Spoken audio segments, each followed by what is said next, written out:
अपनी वाणी के माध्यम से कृतार्थ करें। नमोस्तु गुरुदेव। ओम नमः सिद्धेभ्यः। ओम नमः सिद्धेभ्यः। अहिंसा परमो धर्म की आचार्य गुरुवर श्री कुंद भगवान की, आचार्य गुरुवर श्री ज्ञान सागर मुनि महाराज की,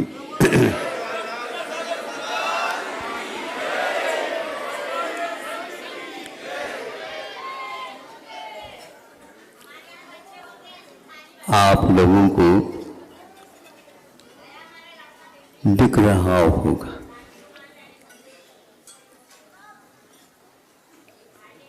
क्या दिख रहा है, किससे दिख रहा है? ये दो प्रश्न उठाओ। सामने बहुत अच्छा दृश्य दिख रहा है, बहुत अच्छी बात। अब पूछते हैं, पूर्ण का पूरा प्रकाश यहाँ समाप्त हो जाए, आपको क्या दिख रहा है? पुनः प्रश्न उठता है, आप क्या दिखा, आप क्या जवाब दोगे?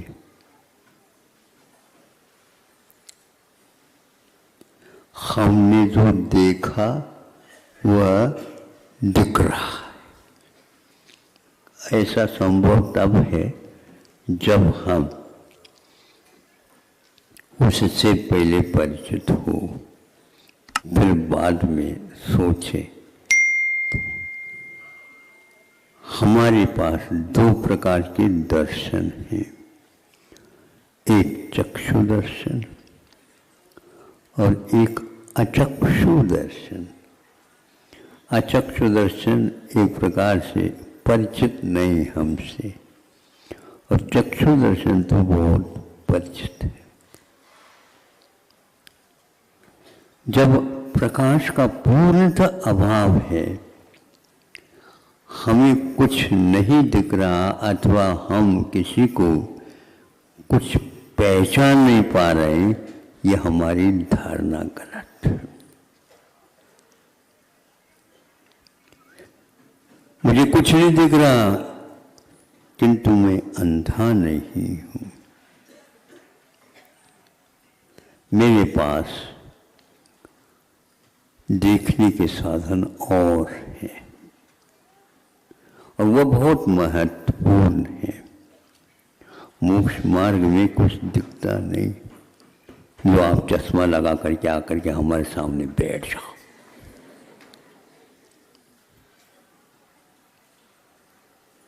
अनेक प्रकार के चश्मा होते हैं। ये कैसी बात महाराज? बिना आंख का भी अंधा नहीं है। किस लिए नहीं है? कि उसको बहुत कुछ दिख रहा है।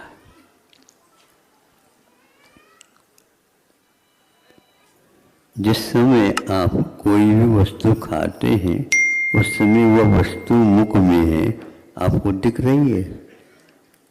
सही बोलो, हैं? छोटे बच्चों को पूछ लो, वो भी यही बताएगा। वृद्ध को पूछो, वह भी यही बताएगा। सभी को पूछो, यही बताएगा। और जिसके पास आंख नहीं है, उसको वो पूछो, वो भी बताएगा नहीं दिख रहा है। लेकिन उस वस्तु की पहचान कैसे आप कर रहे हैं, देख लो। बिल्कुल अंधकार है। पूर्व से मान लो वह परिचित वस्तु है, और आपको हाथ में दे दिया। हाथ का स्पर्श होते ही हमारे पास हाथ में भी आंख है। ये कैसे महाराज? इसको अचक्षु बोलते हैं। ईशत चक्षु अचक्षु। कुछ कुछ दिख रहा है, लेकिन जो पहले देखा था वो दिख रही। मुलायम है, स्पर्श में स्निग्ध भी होता है ना, स्नेहिल भी होता, मुलायम है। मुलायम क्या होगा याद करो। फिर इसके उपरांत वह उसको देख तो सकता नहीं, मुलायम तो आ गया ज्ञात, ये देखने का कार्य हो गया, ये दिख रहा है, यह हो सकता है। क्या हो सकता है अगली कड़ी में आ जाएगी। फिर उसने दूसरा और उपाय समझा। इतना तो स्पर्श का ज्ञान तो आपको क्या दिख रहा है, स्पर्श दिख रहा है जो मुलायम है। फिर बाद में धीरे से अपने नासिका से छू लेता है, और उसमें भी क्या आया, हाँ उससे आगे हम बढ़ गए हैं। ये गंध तो काय की है, ये गंध तो हापुस की है।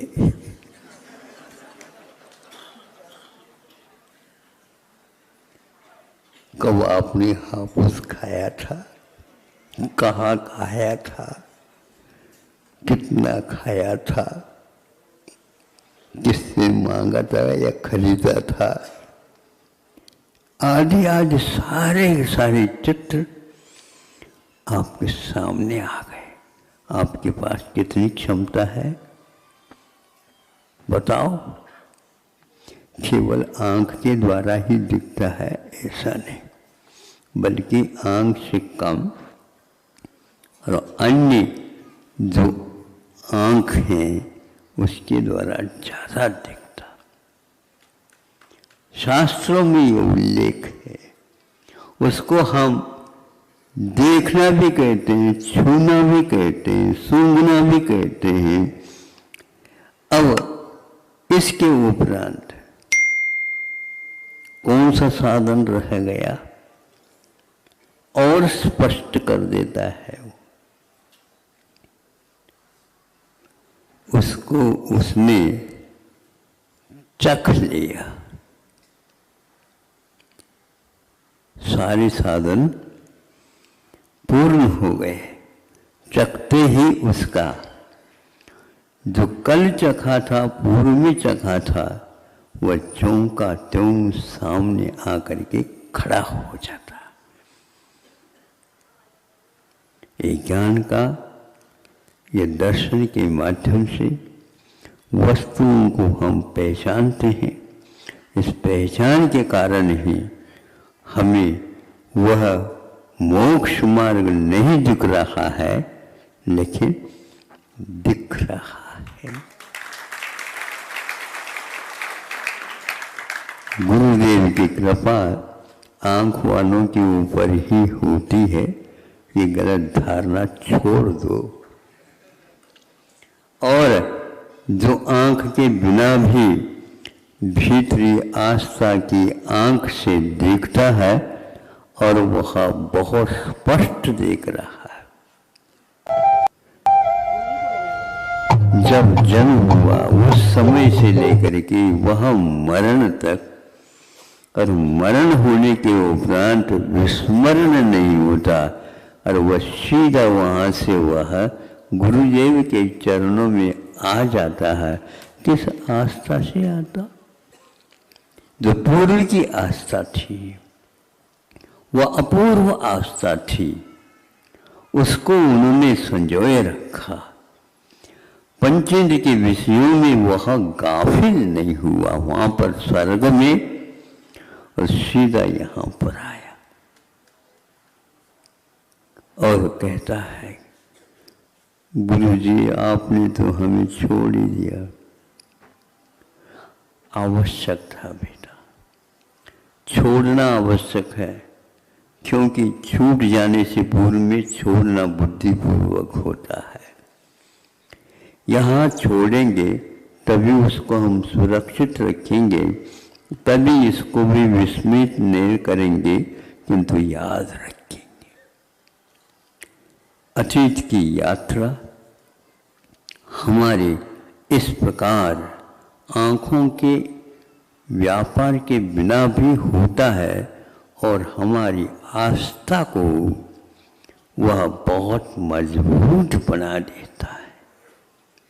जिसकी आस्था कमज़ोर है और बाहर वह पहलवान है, किसी काम का नहीं मोक्ष मार्ग में।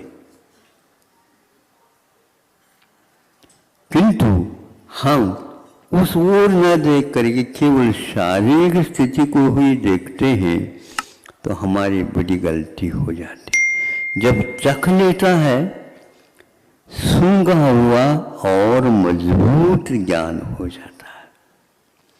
छुआ हुआ यह मुलायम आम है।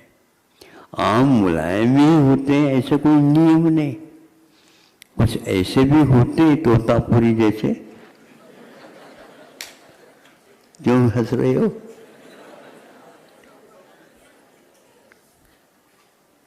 ये पक्का है। किंतु गंध के द्वारा भी स्पष्ट होता है, स्पर्श के द्वारा भी एक देश स्पष्ट होता है और चखने के द्वारा वह अतीत में जो चखा था ये वही रस है जो पहले इसका उपयोग किया था। आप लोगों को मजबूती के साथ जो आप सुन रहे हैं, देख रहे हैं और भी स्मरण कर रहे हैं, इन सबको स्वर्ग में जाने के उपरांत भी गाफिल नहीं होते हुए इन सब को याद करोगे तो स्वर्ग में भले रहोगे, लेकिन हमेशा हमेशा भगवान के समूह शरण में ही रह रहे हैं, ऐसा अनुभव होगा। वह रोता रहता है कि मुझे वह क्षण कब मिलेगा। मैं साक्षात देव के रूप में नहीं, किंतु मनुष्य पर्याय के साथ। मनुष्य पर्याय का महत्व स्वर्ग में जाने के उपरांत होता है और यहाँ रहते हैं तो मनुष्य पर्याय का महत्व नहीं होता, स्वर्ग का महत्व होता। गाफिल हो रहे हो। कई लोग इस प्रकार वायदा कर लेते हैं, देखो मैं पहले मर जाऊंगा तो मुझे संबोधित करने के लिए आप आ जाना, और नहीं है तो मैं आपको आ जाऊंगा।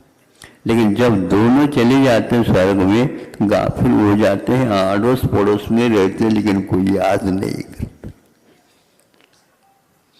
धन्य है वह ज्ञान, सम्यक ज्ञान, वह सम्यक दर्शन साथ ले जाते हैं, वहां पर गाफिल हुए बिना सागरोपम आयु तक काम करते हैं, लेकिन हमेशा प्रतिदिन हाजिरी समूह शरण में देते रहते हैं। हाजिरी समझते हो? प्रतिदिन मैं उपस्थित हूँ ऐसा बताना पड़ता है। तो भगवान के समूह शरण में जब कभी भी मिलेगी उस समय हाजिरी भरते रहना, सागरोपम आयु की। हाँ, सुबह भी, मध्याह्न में भी और रात के मध्य में भी, इस प्रकार 3-4 बार भगवान की जब समूह शरण में दिव्य ध्वनि खिलती है, उस समय अतीत के क्षणों को भी याद करके ये वही क्षण है जिसके ऊपर हमने श्रद्धान किया था। आपके पास एकमात्र आँख है ऐसा मत समझो। आँख के बिना भी हमने उपाय बता दिए, बल्कि यूँ कहना चाहिए आँख का काम कम लिया करो आँख से, और विशेष रूप से अपने उपयोग में लगाओ, ताकि आपकी कर्म निर्जरा ज़्यादा होगी। क्योंकि व्यापार आँखों के द्वारा जो होता है वो बहुत वैषयिक और वह विषैला हो रहा करता है। उससे अपना जीवन पूरा विषम हो जाता है। लेकिन आंख के बिना जो हम रहते हैं उस समय हमारा संयम बहुत अच्छा पलता है। संयम को आप विशेष रूप से पालन करना चाहते हो तो आँखों के ऊपर लगाम लगा करो। आँखों के ऊपर भी लगाम है, नाक के ऊपर भी लगाम है, कानों के ऊपर भी लगाम है, हाथों के ऊपर भी लगाम है। बेलगाम कोई वस्तु नहीं। बेलगाम का मतलब हमारे पास कोई भी संयम नहीं रहे तो वे बेलगाम है। स्वर्गों में ध्यान रखिए कोई लगाम नहीं रहते, किंतु आस्था के कारण वहाँ पर भी हम बहुत कुछ काम कर सकते हैं। एक एक क्षण का उपयोग आपको करना। आज आपको चक्षु दर्शन का, इसके अलावा जो अचक्षु दर्शन है तो चार शेष इंद्रियां सब अचक्षु दर्शन मूलक हुआ करते हैं, जिसके द्वारा भी हमारा ज्ञान काम करता रहता है। बल्कि जब कभी भी आपको कोई उलझ जाते हैं, नहीं समझे, पढ़ रहे हैं या लिख रहे हैं या और कुछ कर रहे हैं, तो उस समय चश्मा लगा के करते हैं। जब वो उलझन समझ में नहीं आता, सुलझता नहीं, तो सुन रहे हो, हमारी ओर देख लो, देख लो।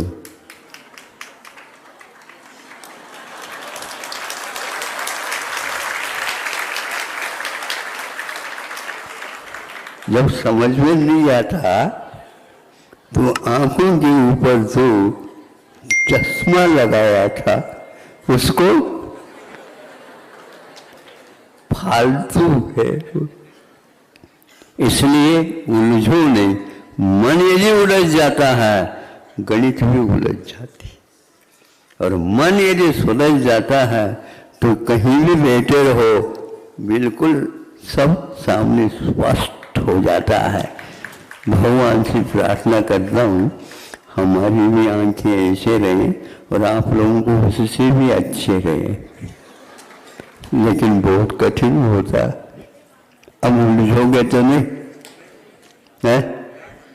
हाँ, अब सुलझाने की प्रक्रिया की ओर देखो, अपने आप ही सुलझता चला जाता है। इतना ही पर्याप्त है। आप इस चश्मा को उतारना नहीं है, याद रखना। बहुत मैं सोचता था कि ये ऐसे क्यों लगाता, जब उससे भी काम चल सकता। अच्छा, सुलझ गया और प्रसन्न हो गया तो चश्मा उतार कर रख दे, काय के लिए रखो। है ऐसा ही कि बहुत चीज महत्वपूर्ण है, ऐसा नहीं, तात्कालिक उतने ही काल के लिए होना चाहिए। एक कदम रखा, उस कदम की ओर नहीं देखना, अब जो रखना है उसकी ओर देखना है।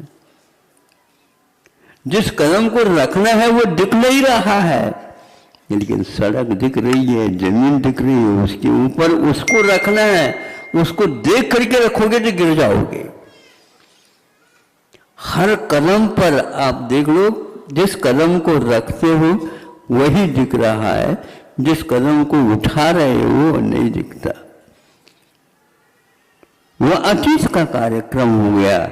इसी प्रकार एक भाव में है, इसको आप गौण करना प्रारंभ कर दो। दूसरा कौन सा भाव मिलना है, जैसा मैं कार्य करूंगा उसी के अंतर फल मिलने वाला है। ज्यादा चक्कर में मत फंसो, सब ठीक ठाक चलता। बहुत वेग के साथ जब वाहन चलता है उस समय उनके चाकों को देखने से चाक देखने को उपलब्ध नहीं होते, क्योंकि वेग बहुत, गति बहुत तीव्र होती है। उसी प्रकार इंद्रियों के विषयों में जब उलझाओगे बहुत तीव्र गति से, कब चला जाता पता नहीं लगता। जब मरण आ जाता है तो स्वर्गों के देव भी पश्चाताप और रोते हैं 6 महीने तक। आप तो कुछ समय के लिए रोते होंगे, 6 महीने तक रोते हैं। पश्चाताप तो करने से कुछ नहीं है। देव होकर के रोने की अपेक्षा से मनुष्य अवस्था में थोड़ी थोड़ी बहुत हिचकी ले लो तो कोई बाधा नहीं,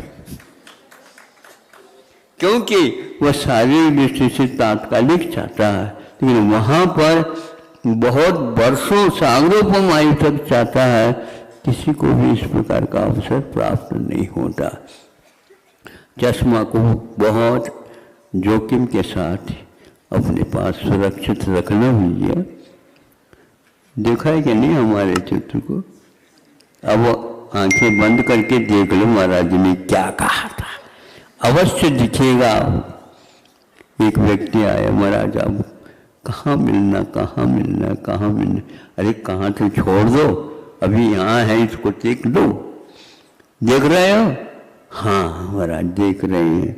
अब ध्यान रखना, जहाँ मैं नहीं भी रहूँगा वहाँ पर भी ये हाथ दिखे, अवश्य काम हो जाएगा। ऐसा परमो धर्म की